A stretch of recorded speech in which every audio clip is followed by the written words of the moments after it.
La legislación documental en Colombia está regida por normas que son un conjunto de tratados, leyes, decretos, resoluciones, que según la pirámide de Kelsen planteada en su obra Teoría Pura del Derecho en 1934, estas normas tienen una jerarquía. Primero que todo va la Constitución, que se elabora, cada país la elabora según tratados también internacionales que suelen hacerse en convenciones como la de Viena, y de ahí sacan sus leyes, que es la siguiente en la jerarquía, siguen los decretos, las resoluciones, y cada una va de abajo hacia arriba corrigiendo o mejorando las de más arriba, y de arriba hacia abajo siguen siendo más importantes. Estas normas regulan la gestión documental y su objetivo es salvaguardar la documentación de administrativos, patrimoniales y culturales de un país. También pueden servir como guías para entidades privadas que quieran tener una guía para organizar sus propios documentos, y estas normas son, por lo general, las emite un Estado para las entidades públicas y privadas con funciones públicas, ya que lo importante es la documentación pública. Los principios fundamentales de la gestión documental en Colombia se rigen por el Decreto 1080 del 2015 y son los siguientes: la planeación, que es el análisis de los documentos, qué documentos se van a producir; la eficiencia, que es producir solo los documentos necesarios según las necesidades y procesos de la organización; la economía, que es ahorrar en procesos, entonces tratar de no ser tan burocráticos, son los procesos necesarios; el control y el seguimiento en todo el ciclo vital de todos los documentos; la oportunidad, que es que los documentos estén disponibles en cuanto sean necesitados, para eso se crean pues, los sistemas; la transparencia, que como estos son evidencia, los documentos son evidencia de las actuaciones de las instituciones y de los funcionarios públicos, entonces tienen que ser evidencia de las actuaciones y estar siempre ahí. La disponibilidad, que es independientemente del medio de creación, si un documento está en físico, tiene que buscarse la manera de digitalizarlo en cuanto sea posible. La agrupación, que es en forma lógica, aquí se hace con series, subseries, expedientes. El vínculo archivístico, que entonces los documentos que son de un mismo trámite se mantengan siempre en esa relación, así sean subidos o movidos de un lado a otro, entonces siempre se sepa que vienen de un vínculo con otros documentos. La protección del medio ambiente, que es evitar la producción de documentos en papel, sobre todo en estos tiempos que ya todo es digital en lo posible. La autoevaluación de los sistemas y los programas, hacer auditorías, evaluaciones en cuanto sea posible para corregir y evaluar los procesos. La coordinación y el acceso, que es garantizar la no duplicidad. Si en una área ya se hace una gestión y en la otra se hace la misma gestión, la idea es que no se repitan en general en la empresa, menos que sean independientes por área, por ejemplo. La cultura archivística, que es que los empleados sepan, los funcionarios sepan que la importancia de la archivística, de los archivos, de los documentos. La modernización, que es tener las TICs, avanzar con tecnología a la vanguardia de todos estos sistemas y nuevas tecnologías que aparecen. La interoperabilidad, que es la información, la transferencia de información entre diferentes organizaciones, que esto ayuda pues a que la información sea utilizada y mejorada también en los sistemas.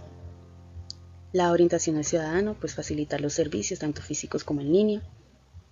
La neutralidad tecnológica, que son servicios con normativas internacionales, entonces tener en cuenta lo que decía ahorita con la tecnología a la vanguardia, pero también teniendo en cuenta ciertos criterios y tratados que se hacen internacionalmente, como decíamos ahorita. Y la protección de la información y los datos, tanto de los datos personales de los usuarios como los datos personales y muy delicados de la institución, que no son tampoco para acceso de todo el mundo.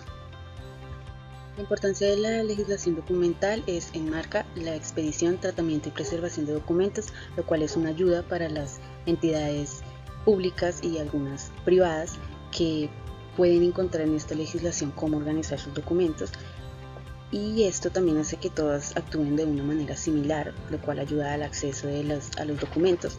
Y entonces sigue la siguiente: garantizar el acceso a la información pública, lo cual es súper importante, ya que teniendo un sistema de gestión documental, los documentos son más fáciles de obtener por parte de la ciudadanía, quien tiene derecho también a pedir rendición de cuentas por parte de estas entidades del Estado, Proteger el manejo de datos personales e institucionales. Es importante pues que las empresas tengan sus documentos, sus datos asegurados, así como también aseguren los datos que les dan los usuarios por X o Y trámite, porque pues los datos de las personas no tienen que estar por ahí en manos de pronto de terceros inescrupulosos. Procurar la preservación del patrimonio documental, tanto de las instituciones como del país, lo cual es muy importante para la historia, para la cultura de los países y de las personas en general. Y normalizar procesos para disminuir y evitar la corrupción. Toda esta legislación se hace para seguir parámetros que quienes son los encargados de manejar la documentación, a quienes se les puede dar acceso, a quienes no, a quienes se les pueden dar los documentos personales de los usuarios y para qué, que el usuario conozca para qué, a quienes se les dan los fondos. Todo esto evita que, de cierta manera, o es la idea, que se evite la corrupción de alguna manera.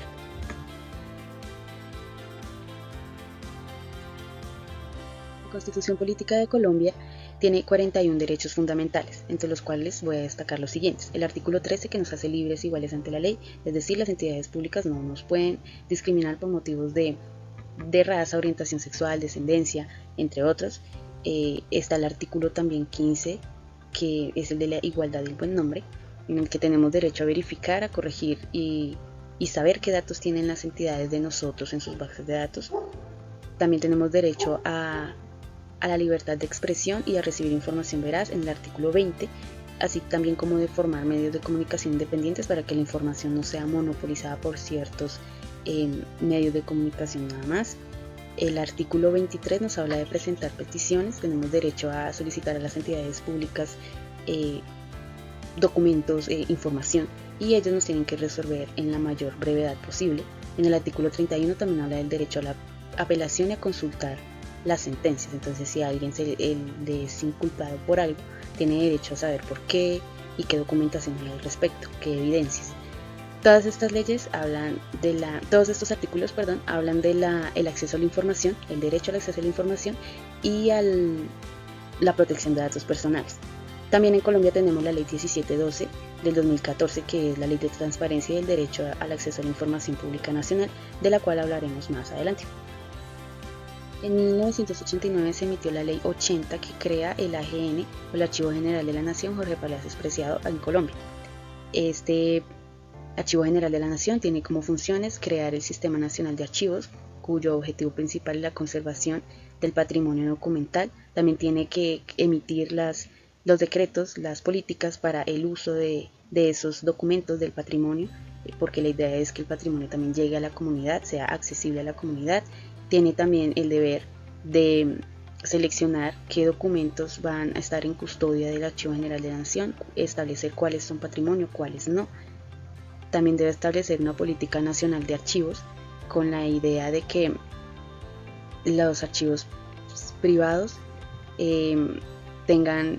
sean conservados y también el patrimonio sea accesible, y los que no son privados pues establecer qué criterios deben tener para ello. Y también tiene como función crear relaciones y acuerdos de cooperación con otras instituciones, ya sean educativas, culturales, de investigación en el país, y también con archivos extranjeros y otras instituciones extranjeras culturales, de investigación y educativas. Como vemos, el Archivo General de la Nación tiene funciones de la rama ejecutiva, que es en donde tiene que implementar políticas para el salvaguardar el patrimonio y la documentación nacional. Y también tiene funciones administrativas, que es el deber de crear esas guías, esos instrumentos archivísticos, el cómo hacerlos, cómo desarrollarlos para salvaguardar la documentación de las entidades públicas del Estado. Y también tiene que trabajar de la mano con el Ministerio de Cultura, que es el que se encarga entre sus funciones también del patrimonio nacional y de otras documentaciones importantes y públicas. También el AGN se rige bajo algunas normas de este ministerio.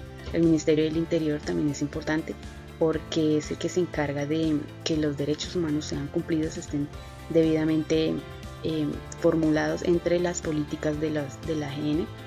La Biblioteca Nacional, porque como se sabe, no solamente los documentos de archivo, los documentos empresariales, legales, jurídicos, administrativos son los que son importantes o forman patrimonio. También las bibliotecas son patrimonio importante de la nación. De la Procuraduría General de la Nación también se trabaja de la mano, ya que ésta se encarga de que las entidades públicas hagan su trabajo bajo la ley y como debe ser. Y también las secretarías que se derivan de estos ministerios trabajan de mano con la AGN para cumplir sus funciones a cabalidad.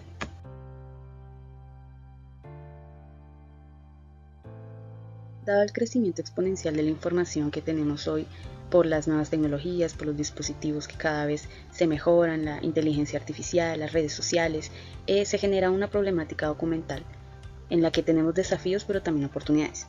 Entonces, tenemos el ruido informacional, en el cual la oportunidad es que la curación de contenidos, es decir, los profesionales de la información tenemos el deber de generar capacidades y para saber qué información ofrecerle a los usuarios.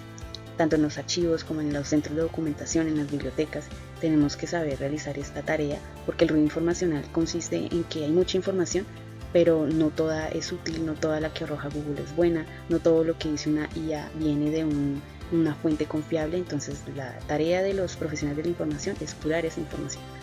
Las noticias falsas, esas abundan en las redes sociales, entonces es ayudar a los usuarios también a generar, a que conozcan estrategias de búsqueda. Entonces es saber buscar la información, qué páginas me pueden servir, qué páginas definitivamente no, que busquen las señales que les digan esto es una información falsa. Otro desafío es la pérdida de información de formatos análogos. Esto es el de pronto perder esos archivos, esos CDs, esos LPs, todos esos cassettes que de pronto todavía no se han digitalizado, pues genera la oportunidad de que hay que hacer ese trabajo de digitalizarlos, sacarlos de los sótanos y buscar la manera, los dispositivos para digitalizarlos y que estén disponibles o salvaguardados al menos en otro lugar. La seguridad de la informacional también es un desafío y la oportunidad es crear sistemas de seguridad. Las personas que estudian sistemas y nosotros como profesionales de la información también debemos crear formas de que la información sea, además de verídica, segura. Que si un usuario ingresa a una plataforma sea seguro, que no vaya a perder los datos de su celular ni nada por el estilo. El acceso a la información también es un desafío y la idea es crear normativas de acceso a la información cada vez menos discriminatorias, cada vez menos inequitativas, en el que no haya tanta burocracia para los usuarios, ya que la información pública pues es un derecho también de los usuarios, del pueblo, porque son sus instituciones. Entonces ir disminuyendo a medida que se va cambiando los sistemas de lo análogo a lo digital, ir disminuyendo también ese acceso, esas trabas al acceso a la información. Otro desafío son los datos personales en la web, que bueno, la web está abierta a todo el mundo y los datos tienen que estar seguros. Entonces una oportunidad es también normativas de protección de datos personales como las que emite la AGN en el territorio nacional.